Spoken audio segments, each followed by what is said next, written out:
प्रधानमंत्री नरेंद्र मोदी की अगुवाई में बनी एनडीए सरकार के मंत्रियों के विभागों का बंटवारा कल कर दिया गया और विभागों का बंटवारा होते ही मोदी के मंत्री एक्शन मोड में आ गए हैं। रक्षा मंत्री राजनाथ सिंह, स्वास्थ्य मंत्री जेपी नड्डा, आईटी एवं रेल मंत्री अश्विनी वैष्णव समेत कई अन्य मंत्री आज अपना पदभार संभाल लेंगे।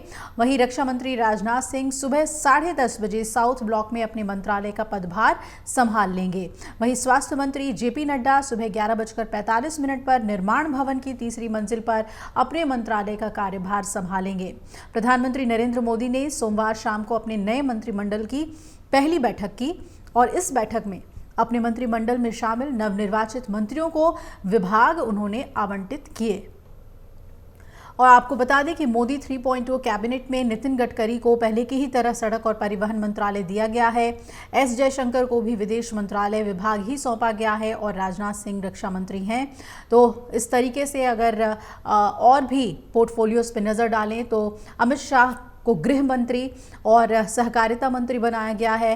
नितिन गडकरी हमने बताया कि सड़क परिवहन और राजमार्ग मंत्री रहेंगे। जेपी नड्डा को स्वास्थ्य और परिवार कल्याण मंत्री के अलावा रसायन और उर्वरक मंत्री भी बनाया गया है। शिवराज सिंह चौहान को कृषि और किसान कल्याण मंत्री, साथ ही ग्रामीण विकास मंत्री भी बनाया गया है। निर्मला सीतारमण को पहले की ही तरह वित्त मंत्री और कॉरपोरेट मामलों की मंत्री, डॉक्टर सुब्रमण्यम जयशंकर विदेश मंत्री रहेंगे। मनोहर लाल आवास और शहरी मामलों के मंत्री बनाए गए हैं, साथ ही वो बिजली मंत्री भी हैं।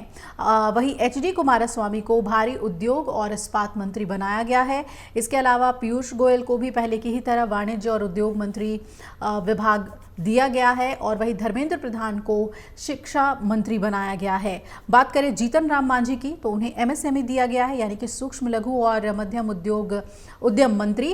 राजीव रंजन सिंह को पंचायती राज मंत्री और मत्स्य पालन, पशुपालन और डेयरी मंत्री बनाया गया है।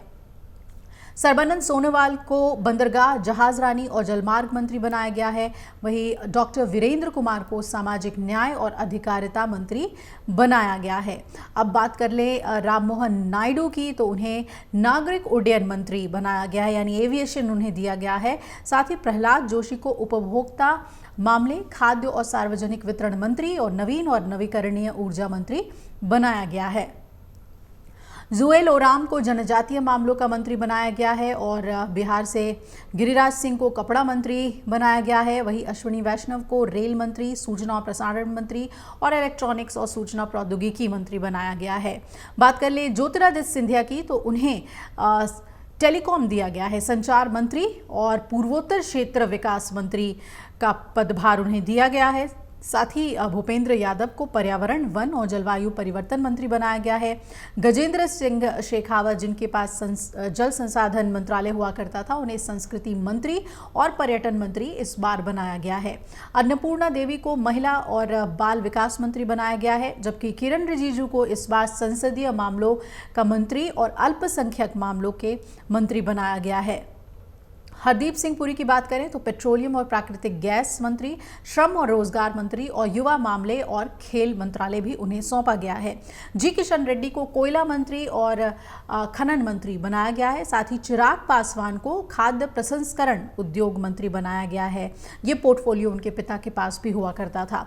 वहीं सीआर पाटिल को जल शक्ति मंत्रालय दिया गया है और इस तरीके से अगर हम देखें तो अब नज़र जो है वो संसद पर भी होगी। तो 18वीं लोकसभा का पहला सत्र जो है वो 18 जून से शुरू होगा।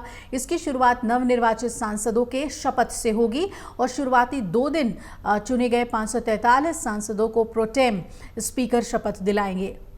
वहीं 20 जून को लोकसभा अध्यक्ष का चुनाव हो जाएगा और अगले दिन 21 जून को राष्ट्रपति द्रौपदी मुर्मू संसद के दोनों सदनों को संयुक्त रूप से संबोधित करेंगी। हालांकि अभी पूरे कार्यक्रम की आधिकारिक घोषणा नहीं हुई है, लेकिन करीब 10 साल के इंतजार के बाद इस बार संसद में विपक्ष का प्रतिनिधित्व बढ़ा हुआ नजर आएगा और मोदी के तीसरे कार्यकाल में पहली बार विपक्ष को नेता प्रतिपक्ष पद भी मिलेगा।